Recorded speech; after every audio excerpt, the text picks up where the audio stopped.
जो अब तक अग्रंथ रूप से स्थित था, आगे वह हरितायन का निबद्ध किया हुआ ग्रंथ का रूप ले ले। यह महत्वपूर्ण इतिहास भगवती की विचित्र अर्थपूर्ण कथाओं के युक्त होने से श्रेष्ठ है। भक्ति पूर्वक इसे सुनने वाले और पढ़ने वाले पर श्री त्रिपुरांबिका अत्यंत संतुष्ट हो। तो ब्रह्मा जी हम सबको आशीर्वाद दे रहे हैं कि जो इसको भक्ति पूर्वक पढ़ेगा या सुन रहा है या पढ़ रहा है, मां त्रिपुरांबिका अत्यंत संतुष्ट हो। यह आशीर्वाद हमको हमारे पितामह ब्रह्मा जी से मिल रहा है नारद जी के सामने। ठीक है, भले ही संपूर्ण शास्त्र गुरुमुख से अध्ययन किए जाए और संपूर्ण सतकथाएं भी सुन ली हो, परंतु जब तक इसका पठन अथवा श्रवण नहीं हो जाएगा तब तक किसी भी प्रकार के का शास्त्र अध्ययन, श्रवण और पूर्ण नहीं होगा। हे देवर्षि, अधिक तुम्हें क्या बताऊं, यह ग्रंथ संपूर्ण आगम निगम और तदनुसारी शास्त्रों का ये पूर्ण निचोड़ है। इस ग्रंथ को सुष्ठु प्रकार से जानने से कुछ भी जानना अभिष्ट नहीं रहे। मनुष्य जब तक इसे नहीं जानता तब तक उसको सुपूर्णता नहीं होगी। हे सुमेधा, तुम मेरी बात सुनो, तुम्हें सब कुछ स्वतः स्फुरण हो जाएगा। श्री परशुराम के कथन से आरंभ होकर भगवती त्रिपुरा के दर्शन होने तक और तुम्हें जो करना है वह क्रमशः तुम्हें ज्ञात हो जाएगा। इस पुस्तक की रचना को कह कर गए ब्रह्मा जी, कितने दिन पूरी होगी? कह रहे हैं 36 दिनों में तुम पूरी कर लोगे इस पुस्तक को। रोज तुम 4 अध्याय तुम्हें करनी होंगी, तो 36 दिन में पूरे को करना है। इस प्रकार प्रतिदिन तुम्हें 4 अध्याय करनी होंगी। 12,000 श्लोकों का उपनिबंध होगा और इसमें 3 खंड होंगे, महात्म्य खंड, ज्ञान खंड और चर्या खंड। इस प्रकार सब व्यवस्थित रूप से रहेगा।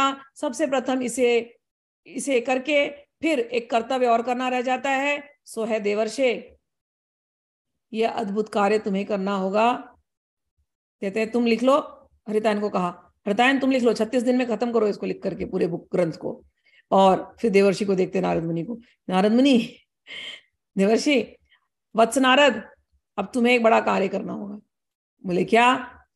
कि ये जो त्रिपुरा रहस्य है इसके आदि वक्ता तो हरितायन है, बोलने वाले हरितायन जी बोलेंगे और नारद जी तुम सर्वप्रथम श्रोता होगे।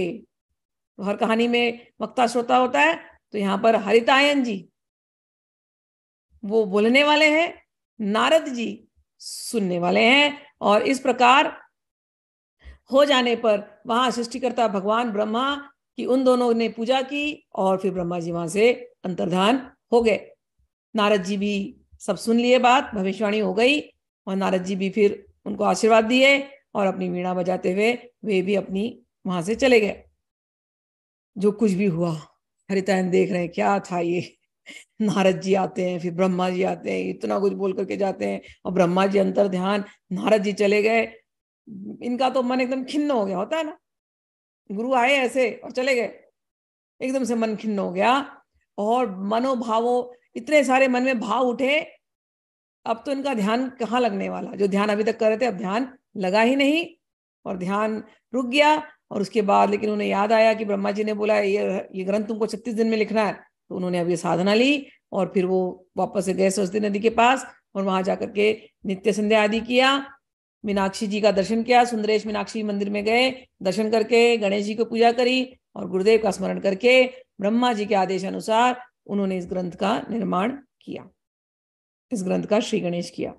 उन्होंने शुरू किया ओम नमः कारणानंद, मैंने आप लोगों को पहली क्लास में बताया था, ओम नमो कारणानंद साक्षात शिव, और अंत में इन्होंने जिससे एंड किया था सा भवे त्रिपुरैव ह्रीम।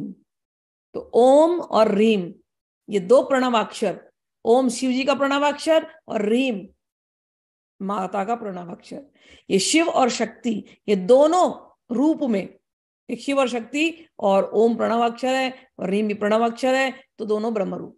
तो शिव शक्ति ब्रह्म स्वरूपकम, शिव रूपम शक्ति रूपम ब्रह्म स्वरूपकम, ऐसा ये त्रिपुरा रहस्य है।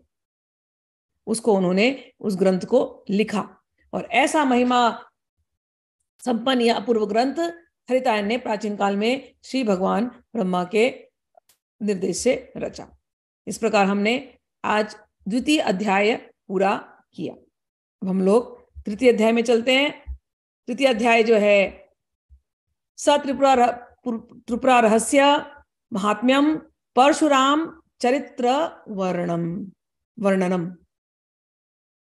अभी तो ये सब निबंध हो गया, लेकिन ये शुरू कैसे होगा? ब्रह्मा जी ने उनको बोला था पहले तुम परशुराम जी के चरित्र का वर्णन करोगे, और उसके बाद वर्णन करने के बाद तुम्हें सब कुछ अपने आप दिखाई देने लग जाएगा, और फिर तुम वर्णन करते जाना।